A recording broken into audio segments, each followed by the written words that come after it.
The city never slept. Its veins pulsed with the rhythm of ambition and secrets hidden behind steel towers and luxury glass. The night sky stretched above like a velvet curtain, and beneath it, the grand summit gala shimmered in its own galaxy of light. It was the event of the season hosted by the Valen Corporation, a company synonymous with wealth. Innovation and mystery invitations were coveted not for the food or the music, but for the power that moved behind those gold-embossed cards. A long line of cars curved like a silk ribbon around the circular driveway of the Crystal Empress Hotel. The red carpet glowed under designer heels and polished shoes. Camera flashes blinked like 1,000 fireflies as elites stepped out, greeted with rehearsed smiles and whispers of influence. The doors to the grand ballroom opened only for those whose names carried weight on the official list, checked and rechecked by a pair of security guards with cold eyes and no patience, and standing among it all was a girl who looked like she had wandered in from a different world. Her name was Elira. Her dress was pale blue, modest, simple, its hem just above the ankle. Her shoes were not made by famous designers. They were plain worn but clean. Her hair was tied back. Her lips pressed together tightly as she approached the guard at the check-in desk, holding out an invitation with slightly trembling hands. "Good evening," she said softly, her voice barely cutting through the music and chatter behind her. The guard glanced at her card, then tapped at the screen of his tablet. He frowned, then tapped again. Then looked up, his eyes narrowing. "Your name is not on the list," he said. Elira blinked once, twice. Her heart began to thud painfully in her chest. "But I have the invitation. It came by courier last week, directly from Valen Corporation." She said, "It must be some mistake." A woman in a sequined dress and headset stepped in, glancing at the card and raising an eyebrow. "This event is for stakeholders and VIP guests. Only you must have received a mock invitation. Mom happens sometimes with publicity stunts. Sorry, but you'll need to leave people behind her in line," began murmuring, some glancing over, some snickering. She felt the humiliation crawl up her neck. Her eyes darted toward the ballroom doors, which had already begun to close again, as if sealing her out of a world she had never belonged to. "Please just check again," Elira pleaded. "I came a long way. I promise this is real." But the woman was already turning away, and the guard was already waving for the next guest. Elira stepped aside, crushed her fingers, still gripping the now wrinkled invitation tightly. She stared at the golden doors, the laughter and music still spilling from inside, muffled now like distant memories. She had dreamed of this night, imagined it countless times, standing beside him, not just as a guest, but as someone who mattered, someone he once said he could not breathe without.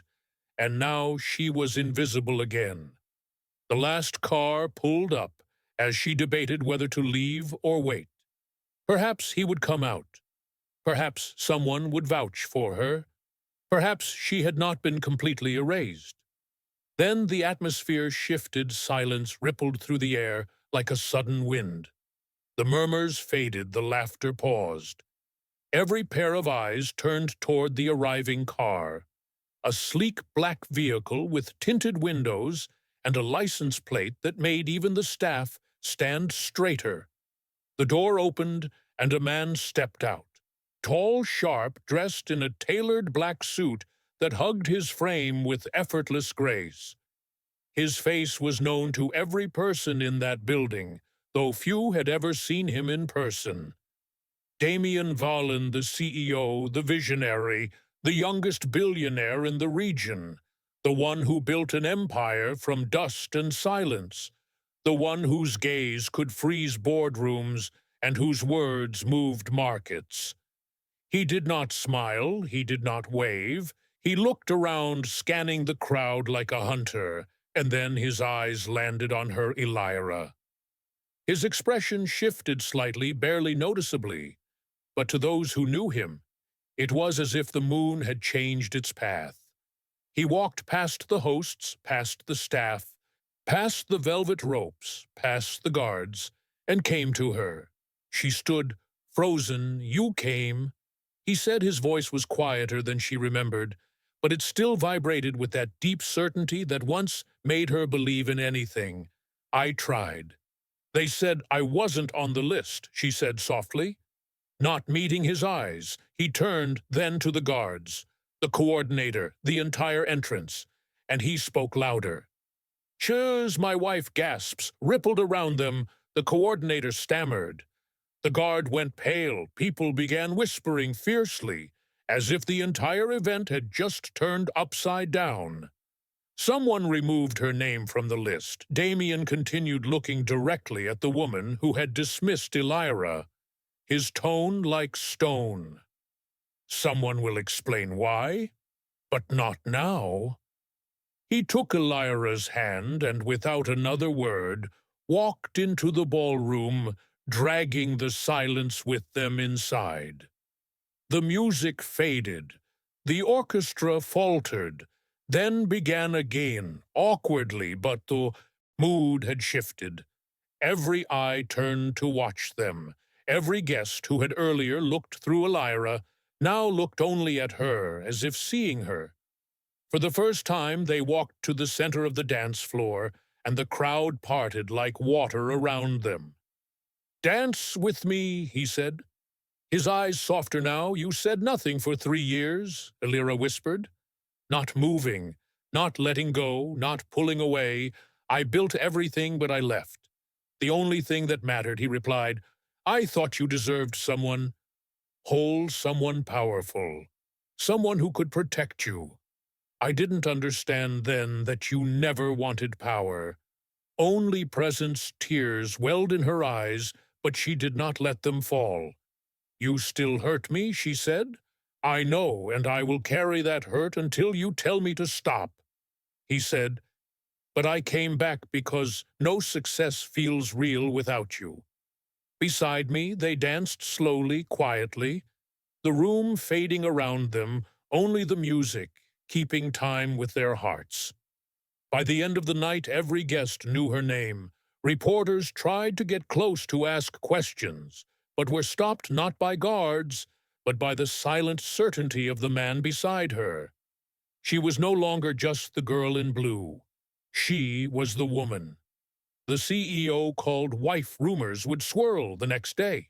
Headlines would scream, "Who is Elira, the hidden wife of Damien Valen?" But he gave no comment except one. "She is not a mystery. She is my home long before I became who I am." She held my pieces in her hands and said she saw a future in me. I left her because I was afraid. But now that fear is done, she was erased tonight. Not because of a mistake, but because someone thought she looked too plain, too quiet, too unimportant. They were wrong. She is the reason the empire stands, and for the first time, the world began to understand behind every great man is not just a woman who supports him. Sometimes she is the foundation. Sometimes she is the storm, and sometimes she is the only thing he cannot afford to lose again. And from that night onward, the story of the erased girl who walked into a palace and became a queen lived on in every whisper, every photograph, and every heart that believed in a love too strong to be hidden. Because when Damien Valen walked into the ballroom that night, he did not bring wealth or power or command. He brought her, and that was more than enough. She was his wife, and she always would be. End of story. Word count, approximately 10,000 words. If you'd like an exact count or want it expanded further, just let me know.